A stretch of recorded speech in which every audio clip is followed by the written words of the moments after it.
اور ان کی زندگیاں روشن ہو گئیں۔ صحابہ کرام نے اپنے محبوب خاتم الانبیاء رحمۃ للعالمین کے احکامات، تعلیمات، ہدایات کو پوری دنیا میں عام کیا۔ دنیا آج تک صحابہ کرام کے احسانات کا بدلہ نہیں چکا سکی۔ آداب اعظم اکرم کے اراکین نے گزشتہ روز حسین آباد تھانے سے مختلف جگہوں تک چکن کاری کرافٹ ہیریٹیج واک کا اہتمام کیا۔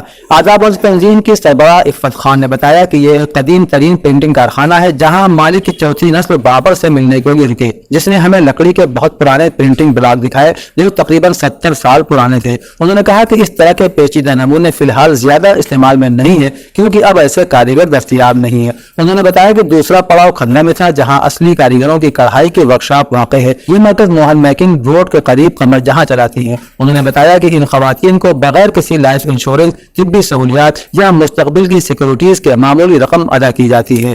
جھنڈے والا پارک امین آباد میں 75ویں جشن میلاد النبی و کل ہند مشاعرہ ناز کا انعقاد پوری شان و شوکت اور آب و تاب کے ساتھ اتوار 15 ستمبر کو رات 8 بجے سے جھنڈے والا پارک امین آباد میں منعقد ہوگا۔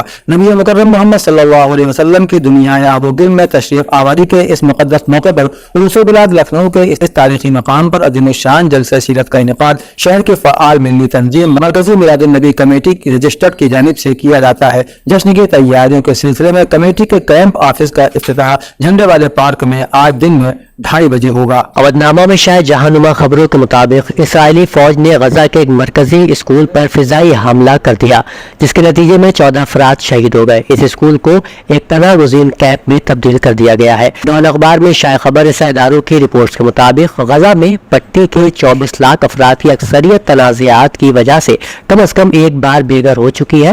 سول ڈیفنس ایجنسی کے ترجمان محمود بسال نے بتایا کہ وسطی غزہ کے نصیرات میں پہلے بھی متعدد بار حملوں کا نشانہ بننے والے الجونی اسکول پر دوبارہ حملہ کیا گیا ہے۔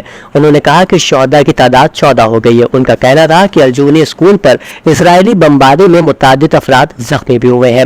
سعودی عرب کی وزارت خارجہ نے اس حملے کی سخت ترین الفاظ میں مذمت کی ہے۔ سعودی عرب نے فوری جنگ بندی کی ضرورت پر زور دیا ہے اور کہا ہے کہ شہریوں کو تحفظ فراہم کیا جائے۔ وہیں ایک مصری ماہر نے اسرائیلی وزیر اعظم بنجامن نتنیاہو کے جنگ کے بعد کے عرصے میں آبادکاری کی سرگرمیوں کو تیز کرنے اور شمالی غزہ کی پٹی کو اسرائیل کے ساتھ الحاق کرنے کے ارادے کا انکشاف کیا ہے۔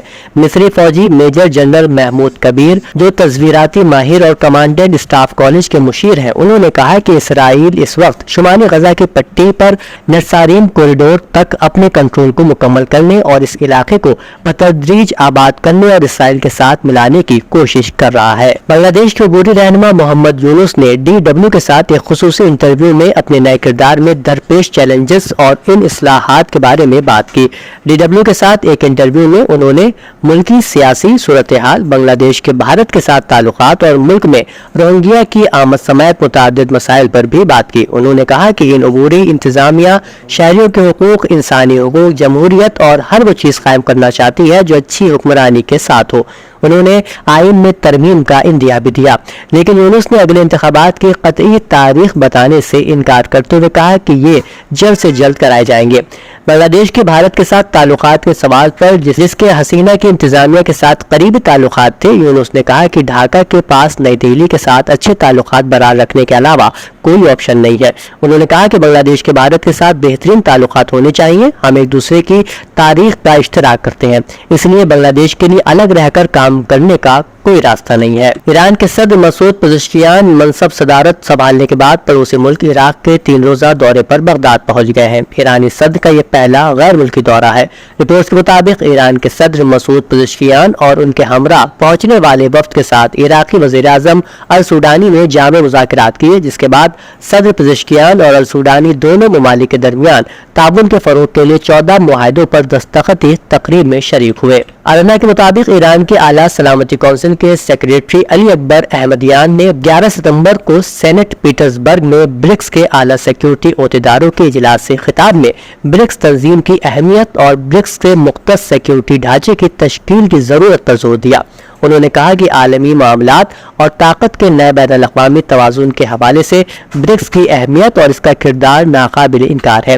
ایران کی اعلیٰ سلامتی کونسل کے سیکریٹری نے کہا کہ آج دنیا اس تلخ حقیقت سے دوچار ہے کہ امریکہ اور اس کے بعض یورپی اتحادی اقتصاد اور ٹیکنالوجی کے میدان میں اپنی توانائی کی تلافی دہشت گردی، پابندیوں اور ملکوں کے درمیان کشیدگی بڑھا کر کرنے میں کوشاں ہیں۔ اودنامہ میں شائع خبریں اور مضامین کو مکمل طور پر پڑھنے کے لیے www.awadnama.com پر